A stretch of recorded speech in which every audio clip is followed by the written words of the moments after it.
Pessoal, se aprofundando mais no sistema endócrino, o que é?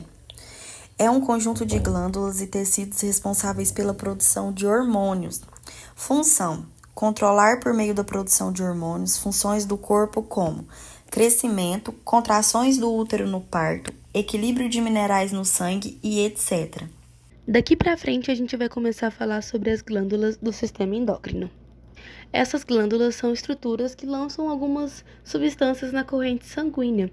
E esses hormônios, que são essas substâncias, são responsáveis por controlar algumas atividades no corpo. Os meus colegas agora vão explicar o que são essas atividades. Hipófise. Glândula dentro do crânio que produz hormônios do desenvolvimento sexual. Na imagem do lado, a gente tem a hipófise. Tireoide, glândula do pescoço que produz hormônios que aceleram o metabolismo e controla o cálcio do sangue. Na imagem do lado a gente tem a laringe, a glândula tireoide e a traqueia. Adrenal, glândula encontrada acima dos rins que produzem hormônios que controlam a pressão e batimentos cardíacos e metabolismo. Na imagem do lado a gente tem o adrenal e os rins. Paratireoide, glândulas localizadas no pescoço que participa da regulamentação de cálcio do sangue. Na imagem do lado, a gente tem a tireoide e esses pontinhos amarelos é as glândulas paratireoides. Agora, para as regiões mais periféricas dos indivíduos, temos os gônadas, que são as glândulas que determinam as características sexuais dos indivíduos, sendo ovários para os indivíduos fêmeas e testículos para indivíduos machos, onde nas fêmeas temos a produção de estrógeno e nos machos a produção de testosterona, além da função reprodutiva dessas glândulas. Agora, para a porção mais abdominal dos indivíduos, temos o pâncreas, que é responsável pela produção de insulina. A insulina, por sua vez, que é responsável pelo controle de glicose no sangue dos indivíduos, através da inibição do glucagon no fígado. Doenças relativamente comuns que podem surgir no sistema endócrino são diabetes, nanismo, acromegalia, hipotireoidismo, hipertireoidismo, hiperparatireoidismo. Vamos falar mais sobre elas. Primeiro, diabetes. É uma doença caracterizada pela elevação da glicose no sangue. Ocorre devido à deficiência nas células beta, que são responsáveis pelo hormônio insulina, que tem função ativa de promover a entrada de glicose para as células e possa ser aproveitada em diversas atividades celulares. A falta da insulina resulta no acúmulo de glicose, o sangue que chamamos de hiperglicemia ou diabetes. Sintomas: perda de peso, aumento da ingestão de água, aumento de apetite, entre outros. Tratamento, apesar de não ter cura, pode incluir a insulinoterapia, até medicamentos antidiabéticos orais, controle adequado dos níveis de glucose sanguínea e atividade física regular. Pessoal, e na imagem a seguir, temos uma pessoa medindo a glicose de um gatinho. Nanismo. O nanismo hipofissário se apresenta como uma falha no potencial de crescimento normal dos animais e sua pelagem, decorrente da deficiência do hormônio do crescimento, GH, que é secretado pela hipófise. Outra causa também são processos patológicos durante a vida uterina, mas o fator hereditário é o mais observado na rotina clínica. Essa hipofunção é a condição rara e de caráter quase sempre hereditário, por causa de gene autossômico recessivo. Como você pode ver na foto, um dos aspectos do nanismo se deve ao baixo crescimento ósseo e também do pelo. A raça pastor alemão tem um alto índice e essa condição pode ocorrer em ambos os sexos. Ao lado temos um cavalo, não um pônei, acometido também com essa rara condição.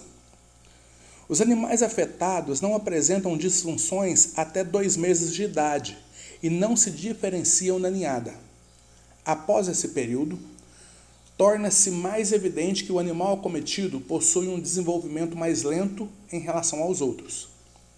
Uma característica comum aos animais com nanismo é a permanência dos pelos secundários, ou lanugem e falha no desenvolvimento dos pelos primários. Tratamento. Não existe tratamento definitivo para o nanismo, apesar de estudos avaliarem a administração do hormônio de crescimento nos animais. Em cães, esse tratamento ainda não está disponível, mas em humanos e suínos, ele já é utilizado. Hipertireoidismo. A tireoide é uma glândula que se situa à direita e à esquerda da traqueia dos animais. Apesar de pequeno, esse órgão tem uma enorme influência na saúde dos mesmos. Hipertireoidismo é uma doença dessa glândula, um distúrbio que ocorre quando a tireoide funciona em ritmo acelerado, podendo haver aumento e, naturalmente, produção excessiva de hormônios. O hipertireoidismo nos animais tem um grande impacto em todos os órgãos, por conta do desequilíbrio metabólico. Portanto, existe uma grande variedade de sintomas associados a essa doença.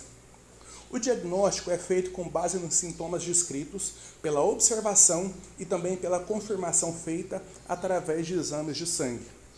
Tratamento. Existem 3 opções de tratamento: medicação diária, remoção cirúrgica do tecido glandular e tratamentos com iodo radioativo.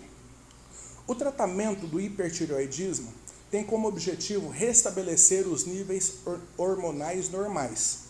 Para tal, é essencial saber qual a causa do mau funcionamento da tireoide. Hiperparatireoidismo é uma condição em que as glândulas paratireoides produzem um excesso do hormônio da paratireoide, o PTH. O PTH regula os níveis de cálcio e fósforo no organismo. No hiperparatireoidismo, os níveis elevados de PTH resultam em um aumento do cálcio no sangue, levando a sintomas como fadiga, fraqueza muscular, náuseas e sede excessiva. A causa mais comum é um adenoma benigno em uma das glândulas. O diagnóstico envolve exames de sangue para medir os níveis de cálcio e PTH. O tratamento pode incluir cirurgia para remover o adenoma ou, em casos leves, monitoramento regular. Acromegalia. A acromegalia ou hipersomatotropismo é uma doença endócrina pouco frequente causada por excesso de hormônios de crescimento, GH. Apesar de relatada como rara, tem aumentado sua frequência e se mostra comum em felinos. É caracterizada pelos crescimento crônico exagerado do tecido conjuntivo, ossos e víscera.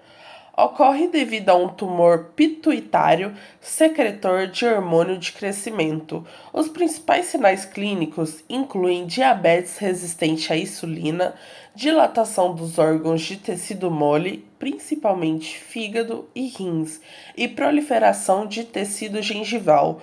Muitos apresentam prognóstico. Atualmente, o melhor tratamento para o tumor pituitário parece ser a radioterapia ou cirurgia, hipofisectomia.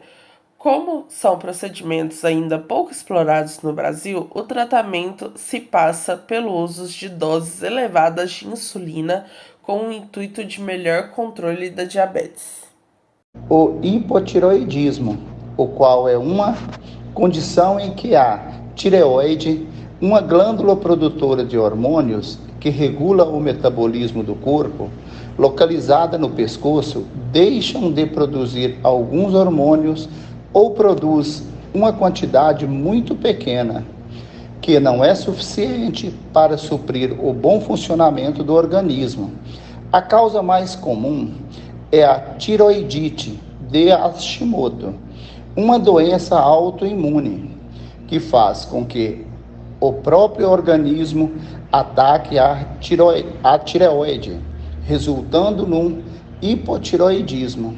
Os sintomas incluem pele ressecada, sonolência, cansaço, prisão de ventre, diminuição no apetite e etc. Tratamento da hipotireoidismo. É tratada por meio de reposição de hormônios tiroidianos. É isso aí, pessoal. Até breve.